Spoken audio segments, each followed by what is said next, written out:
Party के सदस्यों ने एक झूठा, एक फर्जी वीडियो चलाकर उसके ऊपर झूठा गुरु साहेब का नाम डालकर सीधे तौर पे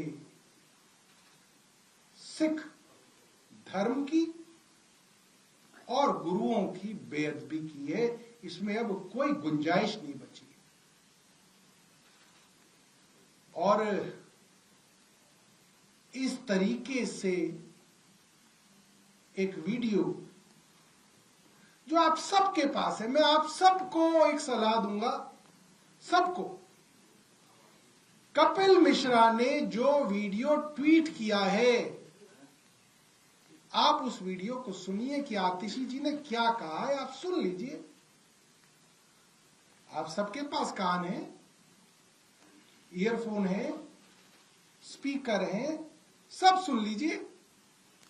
उन्होंने जो लिखा है उसको छोड़ दीजिए, सिर्फ जो सुनाई दे रहा है वो सुन लीजिए। जो ओरिजिनल विधानसभा की क्लिप आज भी यूट्यूब पे पड़ी हुई है, फेसबुक पे पड़ी हुई है, वो पढ़ लीजिए, सुन लीजिए। वीडियो क्लिप्स हमारी पार्टी द्वारा भी ट्वीट की गई है, वो सुन लीजिए। गुरु शब्द का प्रयोग ही नहीं किया है आतिशी ने, ये शब्द ही नहीं आया, ना गुरु शब्द आया, ना गुरुओं शब्द आया, शब्द ही नहीं है। और इसके अंदर कोई आपको फॉरेंसिक एक्सपर्ट होने की भी जरूरत नहीं है, मैं तो ये कह रहा हूं। विजेंद्र गुप्ता जी को लगता हो कि शब्द आया है तो वो एक प्रेस वार्ता कर ले असेंबली के बाहर और कह दें कि शब्दशः आतिशी ने ये कहा है, कह दें, ट्वीट कर दें। कपिल मिश्रा ने जो वीडियो ट्वीट भी कर दें, उन पर भी आपराधिक मामला चलेगा। फिर इस गलतफहमी में ना रहे विजेंद्र गुप्ता। मैं कह रहा हूं उनको, उन्हें मालूम है कि हमने विधानसभा में कितनी कमेटियां चलाई हैं। अगर अध्यक्ष महोदय कपिल मिश्रा वाली वीडियो ट्वीट कर देंगे तो आपराधिक मामला अध्यक्ष महोदय पे भी चलेगा, वो आपराधिक मामले से बाहर नहीं है। फिर ये बात समझ लें। विधानसभा की कार्रवाई विधानसभा तक है। विधानसभा की कार्रवाई को आप अलग रूप में, झूठे रूप में झूठ लिखकर उस पर प्रस्तुत करते हैं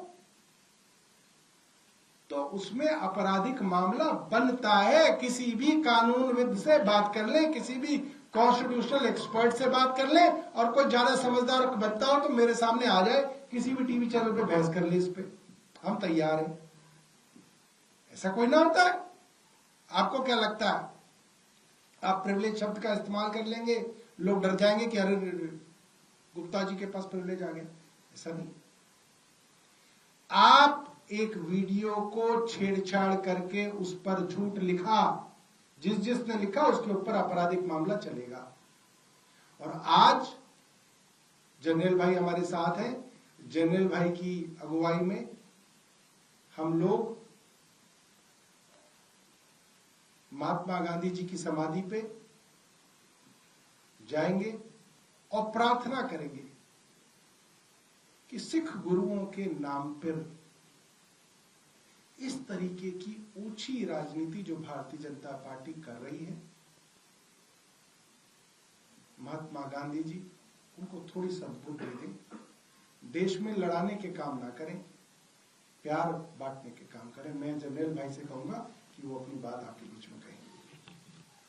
देखिए, बीती 5 तारीख से जो प्रकरण दिल्ली विधानसभा के अंदर घटित हुआ, उस पर नजर डालें तो आपको साफ साफ ये नजर आ जाएगा कि दिल्ली सरकार अपनी नाकामी को छुपाने के लिए किस हद तक धर्म की आड़ लेती है। भाजपा का तो इतिहास रहा है कि जब जब फंसने लगो मुद्दे को धार्मिक रंग दे दो। इसको फिर से रिपीट किया गया। 5 तारीख को आपको ध्यान होगा कि हम सब मास्क लगाकर विधानसभा के अंदर विधायक गए।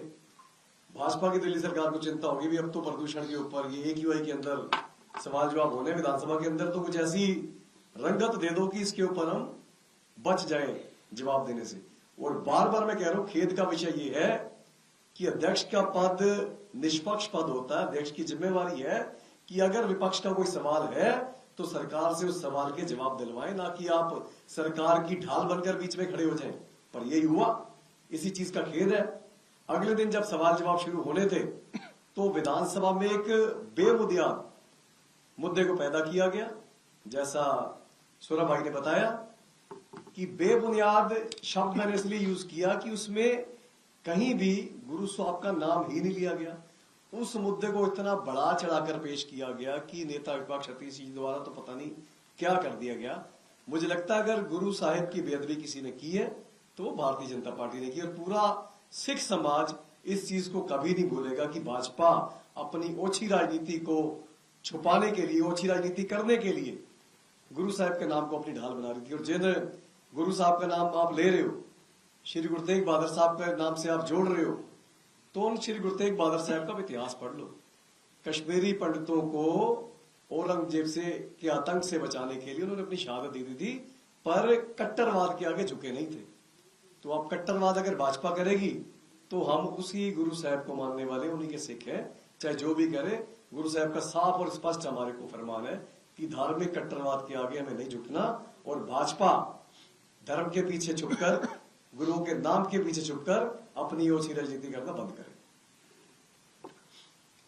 तो इसके अलावा अभी दिल्ली असेंबली के स्पीकर विजेंद्र गुप्ता ने पीसी करके बाकायदा ये बात कहा है कि जिस तरह से आप लोगों ने एफआईआर दर्ज की है दिल्ली के मंत्री के खिलाफ, वो वीडियो दिल्ली असेंबली की प्रॉपर्टी थी और इसके साथ प्रिविलेज का मामला बनता है। और इस तरह से असेंबली की प्रॉपर्टी के आधार पे कोई और राज्य की पुलिस कैसे एक्ट कर सकती है? देखिए, विजेंद्र गुप्ता जी स्पीकर जरूर हैं, मगर मैं उनको थोड़ा विधानसभा की प्रिविलेजेस प्रोसीडिंग्स के बारे में बता दूं। पता नहीं उनको कौन सा लाभ दे रहा है। विधानसभा के अंदर जो बोली गई बातें हैं उनकी प्रोटेक्शन प्रिविलेजेस, विधानसभा की प्रिविलेजेस उनकी प्रोटेक्शन करती है, बिल्कुल करनी चाहिए। विधानसभा में जो बोली गई बात वो टेलीकास्ट कर दी आपने, विधानसभा ने, और उसको पब्लिकली अवेलेबल कर दिया। विधानसभा की प्रॉपर्टी हो या संसद की प्रॉपर्टी हो, जब वो पब्लिकली अवेलेबल हो गई, so it is open to any kind of criticism और एप्रिसिएशन। उसकी आप आलोचना भी कर सकते हो, उसकी आप जो है उसकी तारीफ भी कर सकते हो। जैसे आप राहुल गांधी जी के बयानों पे, संजय सिंह जी के बयानों पे भारतीय जनता पार्टी आलोचनाएं करती है, अपने नेताओं की तारीफ करती है। तो it is open for any kind of criticism and appreciation. Number 1। अब अगर उस प्रॉपर्टी के ऊपर कोई आदमी मैनिपुलेशन करके नए शब्द जोड़ने की कोशिश करे, उसके ऊपर पट्टी लगा के, वो आदमी कह रहा है कुछ, आप उसमें कह रहे हैं कुछ। उन्होंने गुरु शब्द इस्तेमाल ही नहीं किया, आपने उसमें गुरु शब्द कह दिया कि इन्होंने गुरु कहा। ना वो गुरु शब्द सुनाई दे रहा, मगर आपने उसमें लिख दिया कि इसमें गुरुओं का शब्द जो है इस्तेमाल किया। तो ये टेम्परिंग हुई, ये फोर्जरी हुई, ये डॉक्टर्ड टेप क्रिएट करना हुआ, ये मैनिपुलेशन हुआ, ये फर्जीवाड़ा हुआ। और फर्जीवाड़ा किसी भी चीज पे किया जाए, उस फर्जीवाड़े से जो भी बात हुई तो आतिशी भी मुकदमा कर सकती थी। कोई सिख धर्म का अनुयायी आहत हुआ तो वो भी मुकदमा कर सकता था। कोई तीसरा आदमी जिसको लगता है कि इस क्लिप की वजह से धार्मिक उन्माद हो सकता है, झगड़े हो सकते हैं, एनिमिटी हो सकती है दो क्लासेस और कास्ट या रिलीजन के बीच में, तो भी पीनल कोड अट्रैक्ट हो जाएगा, वो भी मुकदमा कर सकता है। और पुलिस भी खुद अपने आप मुकदमा कर सकती है, क्योंकि ये कॉग्निजेबल ऑफेंस है। और तो और सबसे पहला मुकदमा तो स्पीकर साहब को दर्ज कराना चाहिए था। स्पीकर साहब को ये मुकदमा दर्ज कराना चाहिए था कि ये क्लिप को गलत तरीके से प्रेजेंट किया गया, ये गलत है, इस पे मुकदमा वो उन्होंने नहीं किया। उसके विपरीत उन्होंने कपिल मिश्रा वाली वीडियो को अपनी विधानसभा में बैठ के कहा कि ये वीडियो में हां गुरुओं की बेअदबी की गई। उन्होंने खुद कह दिया वो गलत था, उनको नहीं कहना चाहिए था स्पीकर के तौर पे, क्योंकि उन्होंने खुद कहा कि फॉरेंसिक रिपोर्ट नहीं आई। जब उन्होंने खुद कहा फॉरेंसिक रिपोर्ट नहीं आई, उसके बावजूद उन्होंने कहा कि नहीं आतिशी ने ये शब्द इसमें कहे हैं, मैंने सुना है। तो ये भी कोई स्पीकर के कंडक्ट पे बहुत अच्छी बात नहीं कही। और मैं एक और बात कहता हूं उसको एक्सटेंड करके, अगर कपिल मिश्रा वाली वीडियो विजेंद्र गुप्ता जी ट्वीट कर देंगे, अभी भी कर देंगे, मैं आपको पूरी जिम्मेदारी से बता रहा हूं विजेंद्र गुप्ता जी के ऊपर भी आपराधिक मामला दर्ज हो सकता है। ये कानूनी तौर पे पूरी तरीके से वैध होगा, उनको भी ट्रायल फेस करने के लिए जाना पड़ेगा कोर्ट।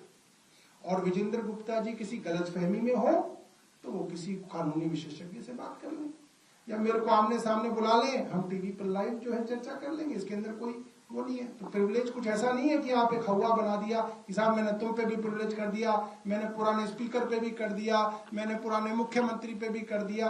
ये ऐसे नहीं चलता है। इसको बहुत आपको ध्यान से, मर्यादा से इस्तेमाल करने वाला ये शस्त्र है, इसको बहुत अदब से इस्तेमाल करना चाहिए। और मुझे बड़ा दुख हो रहा है कि इसको बहुत लूजली शब्दों के अंदर इस्तेमाल किया जा रहा है। तो एक और सवाल है, पंजाब बीजेपी आप लोगों पे आरोप लगा रही है कि जो आपका कैंपेन है युद्ध नशे के विरुद्ध, विलेज गार्ड्स का एक इनिशिएटिव आप लोगों ने वहां शुरू किया है, उसमें सिख गुरुओं को कार्टून के फॉर्म में दिखाया गया है और श्री गुरु ग्रंथ साहिब को एक ऑर्डिनरी किताब के तौर पे डिपिक्ट किया गया है। तो ये सिख सेंटिमेंट्स को हर्ट करने वाली बात है, इसके लिए आप लोगों को माफी मांगनी चाहिए। देखिए, मैं, आप खुद जानते हैं कि मेरा कोई पंजाब के कामों से कोई रोज का डे टू डे कॉन्टेक्ट नहीं होता। आप लोगों ने जो बात कही है, मुझे ये भी नहीं पता कि उसमें कितनी सच्चाई है, नहीं कही है। और क्योंकि बीजेपी की तरफ से कही गई है तो इसके अंदर झूठ होने की पूरी जो है इसमें गुंजाइश है, क्योंकि ये लोग झूठ बोलने में इनकी मास्टरी है, इनको ट्रेनिंग दी जाती है झूठ बोलने की। तो मैं चाहूंगा कि पंजाब सरकार से कोई जो हो वो इसके बारे में ज्यादा बेहतर बता सकते हैं, या जो इस कैंपेन के साथ जुड़े हुए वो लोग पंजाब में इसके बारे में बेहतर बता